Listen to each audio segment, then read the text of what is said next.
The views and opinions expressed on any program are those of the producers and/or the persons appearing on the program and do not necessarily reflect the views and opinions of FRC Media, Bristol Community College, or the City of Fall River.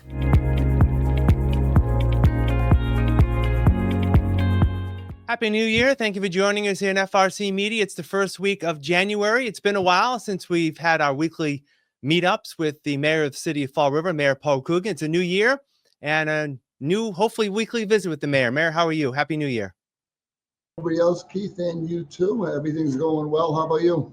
Going well. Did you have a good holiday season and hopefully had some time to decompress a little bit? Yeah, it was a little quiet around here. It usually is between Christmas and New Year's, so we got some stuff done, and now we're getting ready to roll into the new year and get our budget done and move forward from there. And everything's going well. I have no complaints. People were great over the holidays. We had a great parade. We had a great concert. Yeah. We had a great tree lighting ceremony. I gotta admit, everything seemed to work pretty well for the city of Fall River this year. So we'll try to keep it going. I think I asked you this last year, and I apologize if I forgot the answer. It was 365 days ago. But do you set goals? Do you set resolutions for the upcoming year? No, and I'm not really like a goal person because I know I had actually made a list the other day of things I wanted to get done this year. So I'm assuming that's what you mean by goals. But I don't really call them goals. I just call them, like part of work, and we want to make sure we finish Columbia Street this year. We want to make sure the old police station's gone this year. We want to make sure we do something with the Bank Street Army. It's more a list of things that I want to get done as we move forward. Yeah. So I guess an updated to-do list, if you will. Yes, so. That's more. All right. As we head on, this past week and past few days have been really cold. We're in the throes of the winter season. I had the opportunity to speak with representatives from the First Step Inn, that handles all the sheltering of homeless individuals. What have you seen thus far in terms of the winter, in terms of, the number of homeless out there, how they've been served, and, whether you've seen any patterns that may be different from years past?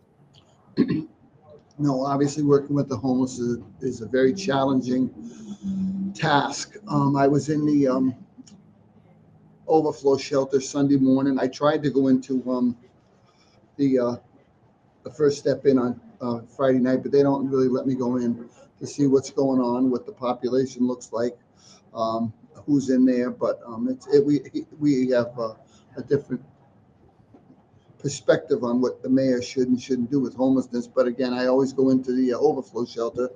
Our beds were not full. I'm not sure exactly why they weren't full. We were in some pretty cold weather. It was only like 17 people in there, 16 the next night.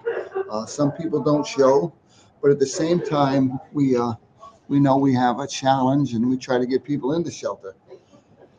On Saturday, I was on the rail trail out there looking at what we thought was an abandoned camp, and there was a woman living there that would not come in to shelter no matter what we did. So there are issues. It's just a challenge, believe me.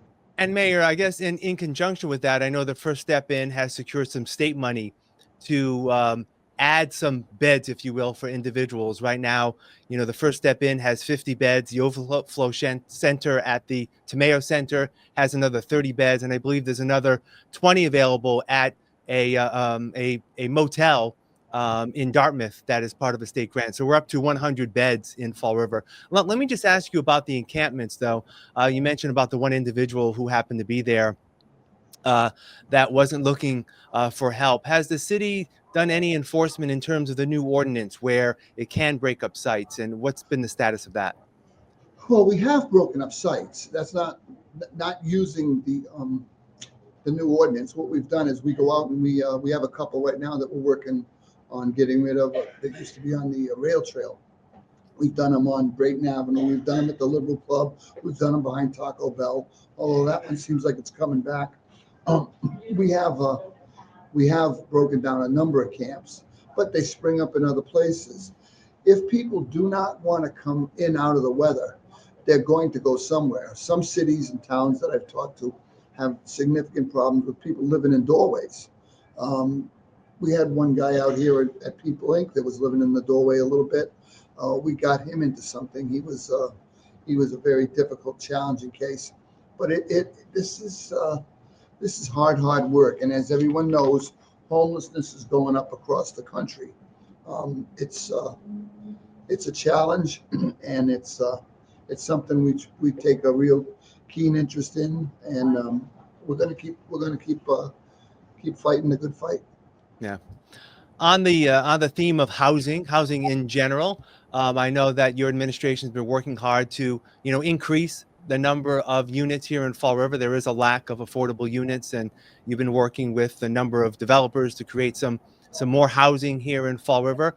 I believe the city just received news in terms of an issue when it comes to when South Coast Rail comes in. There's a regulation there that cities and towns that have commuter rail must meet some housing requirements, and I believe the city has reached that threshold, if you will.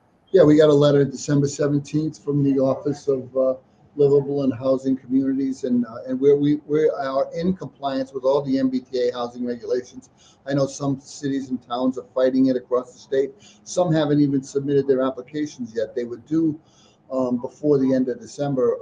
Danny Aguiar, our engineer, did a great job on that and made sure we had everything in early, and we were, if you go to their website, we're listed as compliant. So that's a plus, a feather in the city of Fall River's cap, that we're following the regulations related to housing along the whole waterfront, and that's something that I'm glad we got done. And I got to compliment Danny and all the team down there, TJ in the engineering department. They did a great job, and it's one more checkbox of something we don't have to worry about. While other cities and towns are fighting with the state over that, we're on to the next thing.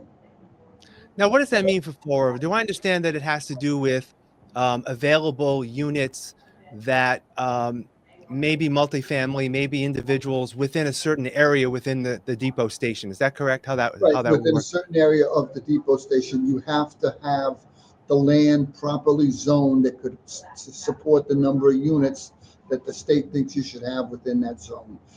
I just went over this with Danny a few minutes ago. It's not so much the number of units, it's the potential for land available to build the number of units that could support people walking to the train station and increase the housing count in the city of Fall River. So again, using their matrix, we did a full dive into it, especially the engineering department, and we fitted all the check marks necessary to be compliant. Yeah. And finally, this week, the old police station on Bedford Street continues to be in the news. I know the city is working toward gaining access to that building after having sold it a while back and nothing being done there. It's now a public safety hazard. Any updates on when the city will retain that property? No, again, I had a conversation yesterday with Matt Thomas about it. He's in negotiations with with the present owners. I think within a week or two, we should have it back, and then we got to make sure we move forward quickly with getting it down. It's a safety hazard, and we don't want someone to get hit with something falling off that building. So we have work to do over there. It's been neglected far too long, but it's another piece in the city of Fall River's renovation that includes elimination of stuff that's a safety risk. Are there any thoughts about what may happen now that it's back in city hands? Is it possible that the city may do something with it? Are you interested in maybe putting it back out to bid for further development? Well, I don't think anybody's going to bid on it, knowing the level of contamination in there or how bad the building's degraded. I think the land, once it's cleared, might become obviously valuable, but there's not going to be any action on it until we get that site cleaned up. Yeah. All right, Mayor Paul Coogan, another great year, hopefully with us together on a weekly or somewhat weekly basis, depending on our schedules. I appreciate your time. We'll talk again soon. Okay, thanks, Keith. Appreciate it. All right, and thank you for joining us in FRC Media. Have a great week.